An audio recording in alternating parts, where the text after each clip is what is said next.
Are you stuck at the intermediate level in any language and you just cannot find a way to progress beyond that? This is a very normal problem that a lot of students have. I am a doctor in language education and I have spent the past 25 years of my life teaching languages and researching how people learn and use languages. And after all of those years, I have come to create my own little framework that allows me to diagnose why people are stuck in that intermediate level and what actions can we take to get you out from there into a more advanced level of the language, which is what you want. I'm going to tell you a little bit about the matrix that I have created and that I use with my clients so I can figure out what is it exactly that is stopping them from becoming fluent and from going beyond the intermediate plateau, and what is it that we can do to help them. I call it the plateau diagnosis matrix, and if you are interested, I'm putting down in the description the link to my matrix. So I'm going to be discussing a little bit the points today, but if you want to take a look, you can just download it and try to diagnose yourself the reasons why you might be stuck at the intermediate level. And I hope it's going to be as helpful as it has been for my clients, because it can be really eye-opening to realize why you are stuck and then the things that you can do to get out from there, to move beyond the intermediate level into a more advanced fluent level. Now, the matrix is divided in two sets of elements. First, I'm going to want to diagnose what is stuck, and then I'm going to want to diagnose the why. Why are these elements stuck? So in the what, we start with what elements are stuck. And there are not a million possibilities. So option one is that we are stuck on the vocabulary level, which means that we have very simple vocabulary, very basic vocabulary, and that is just going to make us sound like we are still very intermediate, even if maybe like our grammar and our fluency or an accent, it's at a much higher level. But if we use very simple words, we sound a little bit like a child. Then option two is that the problem is the grammar. We have a lot of words, we have a very wide vocabulary that we can use, but we don't really master the rules to put all of these words together and make sentences and express complex ideas. So that can also come across as someone with an intermediate level, because you're not going to be able to express yourself very confidently. You cannot find really the structures to put the sentences together. Number three is the pronunciation, and this one is quite important because I've seen students that have quite a good vocabulary, quite good grammar, but when it comes to speaking, they have such a strong foreign accent that it's very, very difficult to understand what they are saying, and they get very frustrated because people cannot understand them, and then that makes them get really anxious, and then they don't want to speak, and then they don't practice, so they don't progress. So it's all like a vicious cycle. If you are actually struggling with pronunciation, I just put together a video where I explain my plan, my 30-day plan, when I have a student with a very thick foreign accent, on how to reduce the accent. So I recommend that you check it because it's going to be very helpful if you think you are struggling with that. Now, number four, it's a bit bringing all of this together and saying a lot of students have very good vocabulary and grammar and pronunciation, but only in a passive state. It's only like passive knowledge. They're not able to use it. So you may be someone who reads a lot and has a very wide vocabulary, but then when you have to speak, those words are not active. Maybe you know all the grammar rules, but then when you're trying to make a sentence, it's just not coming out, or it's just coming out with a lot of mistakes and it's very difficult to understand. So it's going to be very, very, very important, if that's your case, that you're going to work on activating the language. And there are plenty of exercises you can do. I think I've posted some other videos on that, and I'm posting some in the future, so feel free to check those out as well. Then reason number five, and this one, it's a bit related to the previous one, it's about skills imbalance. I see a lot of students that come with very strong reading skills or maybe listening skills, but they're usually struggling with the productive skills. They are not used to speaking or writing in the language, and that it's actually contributing to the language being passive. But we also see the case where, for example, the problem is what we call listening processing, which is that you may understand something when you read it, but then if you listen to it, it just gets too difficult. So for me, that is a problem with the skills. Like you've probably worked too much on your reading, not enough on your listening, and that it's showing in the way that you're not able to perform all of the skills at the same level. And then number six, the very last one, is your pragmatic competence. And this one, it's very often ignored, and it's a shame because it's the most important part of communication. It's not what you say, it's what you mean and what actions you want to take place as a result of what you've said. So the problem here is usually that students have sufficient language to translate everything they want to say from their mother tongue into the other language. The problem is that to have the same effect, the same communicative effect, the other language is not going to use an exact translation of what you wanted to say. It's going to use a different expression. And if you don't know the right expression in order to achieve what you want to do with the language, then you are stuck because you're just saying something and people are like, okay, I understand the words, but I don't know what you want, because that's not the kind of sentence that I would expect in my language for you to say in order to achieve this thing that you want to do. I'll go into more detail about this in another video, but that it's actually a very common problem where students are able to use the language very fluently, but they're still not able to communicate because they don't have that pragmatic competence. They're not aware of how the language is really used. When you've fallen into one of these 6 columns, then I can identify, okay, this is what it's making me perceive you as an intermediate student instead of an advanced one. And this is where it becomes interesting, because now we're going to have a matrix, but we're going to have all those 6 elements and then the 6 reasons. And then we're going to try to map and see what are the reasons behind each of the elements. So the first thing I would do is to go through the elements and try to identify the columns that apply to you, the ones that you think are elements that you are struggling with. And then we're going to look at the whys. We're going to look at the other side of the matrix at the rows. And here I've got another 6 elements. So this matrix is 6 by 6. The first element is going to be your goals and your logistics. So maybe you have very unclear goals. I see that all the time. You want to be advanced, but what is it that you want to be able to do with the language? How do you define advanced? And how are you planning to implement that? How are you planning to get to your goals? What is your plan? Like, do you have a roadmap? Do you have a plan that is going to take you there?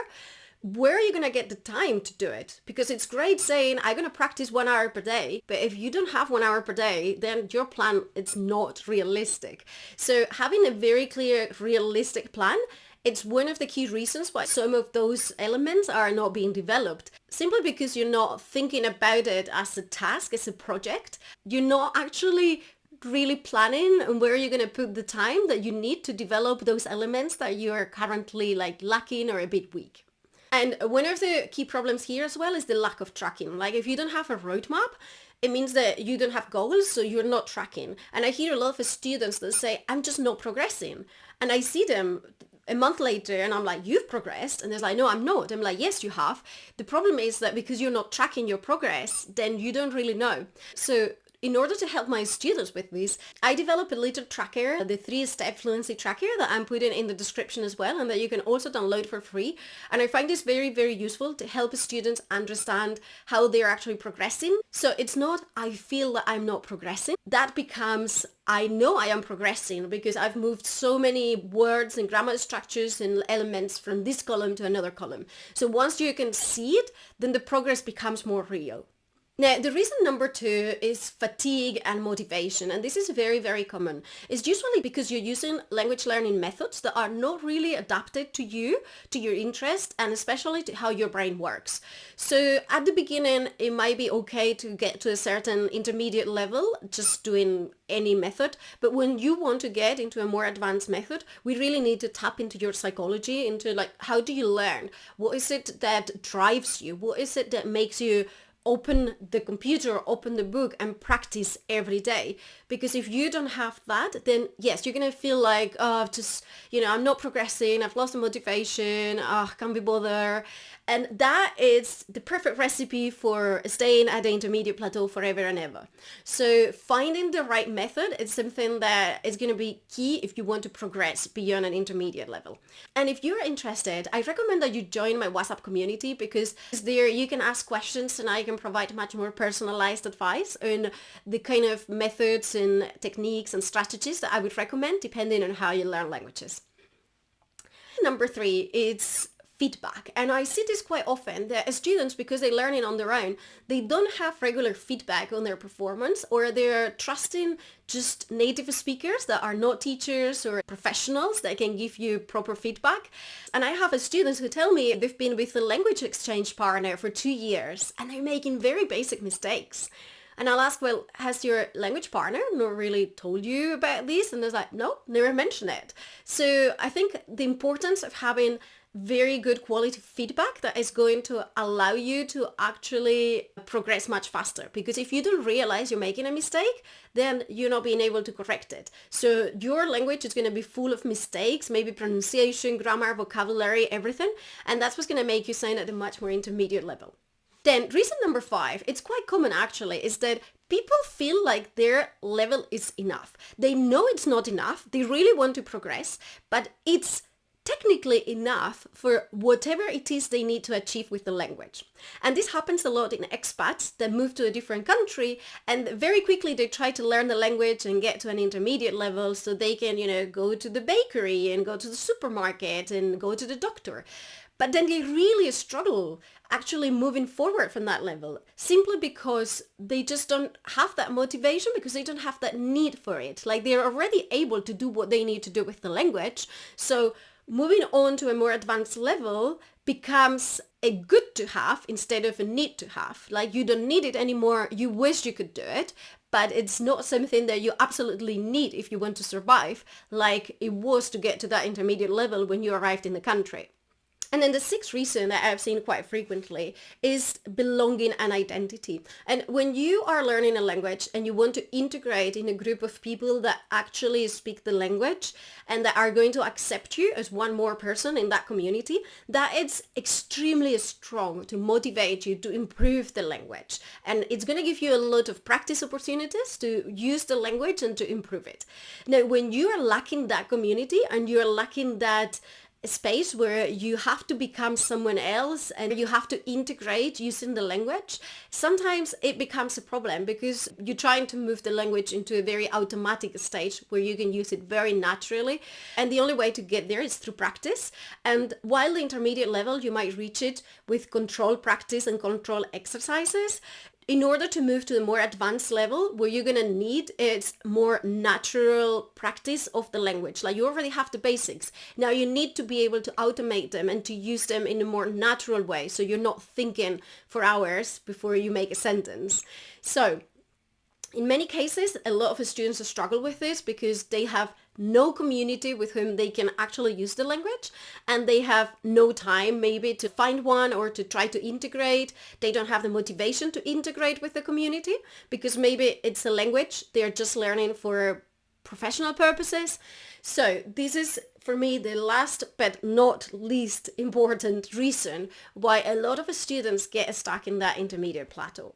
And if you want to understand what is keeping you in the intermediate plateau, download the matrix I put in the description. It's free. You can just download it and use it to try to identify the elements that are making you sound like you're an intermediate level and the reasons why. So there you can kind of map everything and have your own personal diagnosis. And it's going to allow you to identify the actions that you have to take if you want to change the situation so you can become a more fluent speaker and a more advanced speaker of the language. And just a last remark, there are some people who are at an intermediate level, but that is more than enough for whatever it is they need to do with the language. And they're happy with it. So you should think if you're one of these people. How do you know? It's usually because you have very strong communication skills and you are able to achieve everything that you need to achieve with the language. So you don't feel like the language is limiting you in what you can do with it. Now, if that's the case, that's perfectly fine. And as I said at the beginning, I have worked for years at the United Nations and at international companies where I found a lot of colleagues did not have more than an intermediate level in English. Like, their level in the language was actually quite limited. If you think about it in like language levels terms, they probably were at the B2 level. They weren't even at the C1. But they were able to do an incredible job just with that level, because they were able to communicate very well and to use it very strategically. So when you think that you're stuck at the intermediate level, I always start by the goals. Well, what is it that you need to do that you're not able to do? Now, if after reflecting on that, you decide that you do want to improve because your goal is to have a very advanced level in the language, maybe go to university or to maybe read literature in the language, then the matrix that I'm leaving here in the description and that I've just introduced is going to be really, really helpful for you. If you need more personalized help, Remember that you can always join my free WhatsApp group where you can ask questions and then I'm able to give more personalized answers than I can do in this platform. And if you are struggling to learn a language and you're looking for research-based advice, I recommend that you subscribe to my channel. I'm going to be posting some tips trying to answer the most common questions I get from students all around the world. So if I were you, I'd probably make sure to subscribe so you don't miss any of the updates. I hope you find this useful and I'll see you in the next video.